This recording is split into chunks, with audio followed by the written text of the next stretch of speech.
What's up everybody, Superdorks fan here, and today I want to give you a quick install overview and my impressions on the Cobb lowering springs and anti-sway bars that Cobb was kind enough to send me to review here for you guys. So this is the stock look, the way it looks without any springs or anything, and this is how it looks with the springs installed. And as you can see, it lowers it 1.1 inches in the front and 1 inch in the rear. So it kind of levels out the car since the front sat up a little higher there from the factory. And really just, it's a subtle difference, but it looks so good. I don't want springs that slammed the car or anything. This is really, still performance oriented and very tasteful, I think. And so there's a before and after picture, at the top being the stock and the bottom being the new ones, and really looks great. But anyway, so brief overview of how to install it here. Now, I'll say it took us an entire day from morning until middle of the afternoon to install the springs and sway bars. But anyway, you first remove that underbody panel, and we also took out the air box because that was easier to get to some of those sway bar bolts there, and so just loosen up all those, and you need an extension, of course, because it's way far down there in the engine bay. And you undo the bolts for the end links as well. And there's the factory front sway bar that we'll be removing. It's actually thicker than I thought it was going to be from the factory. And so you also have to remove the brakes here for the front in order to get to the strut and whatnot. And there's the whole assembly that you're going to be pulling out. And of course you undo the bolts here at the top of the strut tower bar there. There's the stock strut, and then you use a spring compressor to, undo all the tension there in the spring safely, because springs are under a lot of pressure, and so you can't just pop them right off. You got to slowly unload them, and then you put the new spring on and attach it to the new to the factory strut. Now I know some people do swap out aftermarket struts, but these ones I think are going to work just fine on the factory struts. But there's a comparison of the two springs, and so just slip the new spring in there and put it into the strut tower. And that's the factory front sway bar. So like I said, thicker than I expected. Now the new one, they advise slipping it in with the plastic on it so that you don't scratch it all up, but then once you get it in, you can go ahead and take the plastic off. And it is thicker, but the nice thing is it has the adjustability there. So you have the three different settings. The middle one is what I put it on because that's the most neutral handling setting, but you can put it on, the one setting is softer and the other one is harder, and so you can induce more oversteer or more understeer depending on what your preferences are, and that's easy to adjust as well. So anyway, but we're using the factory end links as well. Those work just fine.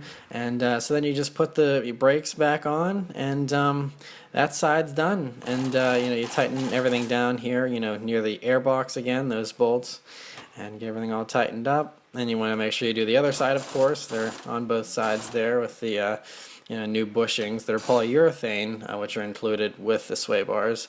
And there's a better look at those there. And so then we just did the spring on the passenger side, and again just pop the new one in there with the spring compressor, and that's how it looks there. And now you use the factory bump stops as well. In the front you can just use them the way they are. In the back we had to trim them a little bit to make them fit, but you can just use the factory bump stops and that's totally okay. And attach the end link there on the other side. And then you just put the underbody panel back on there, cover everything up. And then for the rear here, it's a little bit more involved in some ways, but easier in others. So you don't have to take the brakes off in the rear, but you do have to drop some of the subframe bolts there in order to get to it. But as you can see, the rear sway bar there is much easier to get to than the front one. It's just hanging out there in the open, and so that'll be a whole lot easier for that. And just dropping some of those bolts there. And of course you're going to want to have a support there on the rear subframe like we have here, and you just lower everything down, that way the whole thing doesn't fall out or anything. And then once you have the shock out of the way, then you just pry those springs out, and like I said, you trim the bump stops a little bit so that they work with the lower ride height of these springs, and then you just slip it in there, and we use the jack to compress the spring back up and get it into place, and bolt everything down and put the shock back in there. And then on the other side here, we're removing the shock and prying out the original spring there. And slipping the new one in, and then jacking it back up. So the rear end, I would say, is definitely a little bit easier. You just bolt these subframe bolts back in, and everything gets nice and tight. And there's the whole assembly back together. And then as you can see here, we're just undoing the bolts for the bushings for the rear sway bar next. And you just fish it out there on the one side. And then you slip the new one in, again with the plastic on it at first, you don't scratch it up, and then you can remove the plastic later on. And you are going to use the new polyurethane bushings that are included, and you grease them up with the supplied grease there, and just bolt it in.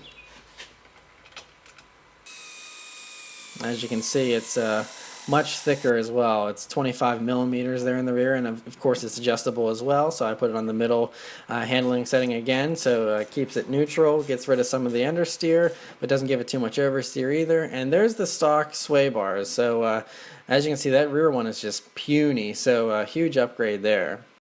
Alright, so I've been driving around with these springs and sway bars on for almost a week now, and I'm really impressed with them. So, you know, from the factory, the Mustang has a very smooth, soft, comfortable ride, but it still handles very well, even from the factory. And I was impressed whenever I reviewed the car, and obviously owning the car for almost a year now, just how well it handles. But, you know, there was some room for improvement. The first thing that you notice, though, with these aftermarket springs here, these Cobb lowering springs, is that it's still almost as smooth as stock. It's really amazing. I was really worried that they'd be a little stiffer and make the ride less comfortable. And I do a lot of driving, so comfort is high on my priority list, but these springs are basically about as comfortable as the factory springs, with the exception of over very large potholes and bumps and things like that. It's a little bit harsher. Now that could also be because of the sway bars as well, so it couldn't be just, you know, the springs. It could be the two combined. But so, you know, that's the only downside to the ride. But I mean, the ride is so smooth. I love it. I'm so happy with the springs as far as the ride goes.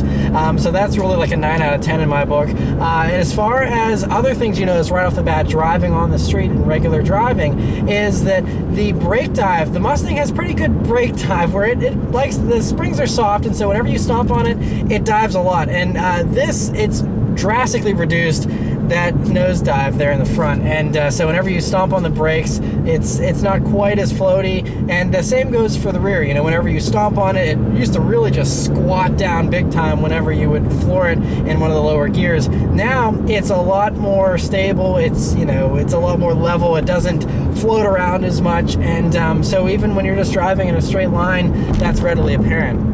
Alrighty, so on some back roads here, let's see how this handles now with these springs and sway bars. Now, I have to say, full disclosure, I'm still on the factory all-season tires, and I realize the tires are one of the biggest factors in having a good handling car. So I will say that I am definitely not utilizing these suspension upgrades' full potential. Springs and sway bars will go a whole lot farther if you're on decent tires. So, you know, we're getting close to the winter here, though, and I'll be swapping over to snow tires soon. But in the spring, I'll be upgrading to better wheels and tires that will make full use of these suspension upgrades. But even with these junky all seasons on here, it handles really well. Now, I mean, the car still weighs 3,300 pounds, so it's not going to feel as razor sharp as a BRZ or something like that, even, you know, with all of this additional bracing. But it is much more buttoned down now. That's one thing. You know, it just, because like I said, since you reduced all that, you know, squat whenever you're accelerating, and all the dive when you're braking, and all the sway, you're getting rid of, obviously, with the anti-sway bars, especially the rear, which is now a 25 millimeter bar, which is a whole lot thicker than the factory one. You just really don't have any body roll. You know, you feel the weight still, but the body itself isn't swaying back and forth, and that's a huge improvement. It really gives you a lot more confidence with this car once you get rid of those things. And you know, I mean, just it's just so fun. I mean, I love driving this car on back roads already anyway, but especially now, those anti-sway bars, that's always been one of the best upgrades I've ever done to my cars. I had them on my Legacy GT as well, and just anti-sway bars go so far, and the springs obviously help with that too, firming up the spring rate there and also giving you the much better look. I also have a lower center of gravity now since we're 1 inch lower. That goes a long way into helping the car handle better since it's lower to the ground, and so it's really improved in every way. And I mean, I could just do this all day. It just feels great. And like I said, I can't imagine once I get some proper tires on this, it's really going to be even better. But because the tires, I can sense they're always the first thing to give up in these corners. It's not that the car suspension can't handle it, it's just the tires do not have the grip. But anyway, yeah, you know, huge improvements. I would say they're both well worth the money, and all the info on the Cobb springs and sway bars are in the description below, and so definitely go check them out. They make lots of great stuff, of course, not only for the EcoBoost Mustang, but also for WRXs, STIs, Evos, Mazda Speed 3s, GTRs, all that kind of stuff. So really great products, and I mean, they spend a long time on R&D and really making sure that all of the stuff is super high quality, so it's not rushed to market. It's not just, you know, some thrown together stuff. They really very well engineer all these parts, and you know, so I absolutely recommend all Cobb stuff. I've always loved their stuff for years, since I was, you know, a teenager into WRXs. They always have been putting out some of the best stuff, and so really enjoy these. But anyway, thank you guys very much for watching. Let me know what you think about the drop and all that, and I'll see you next time. Take care.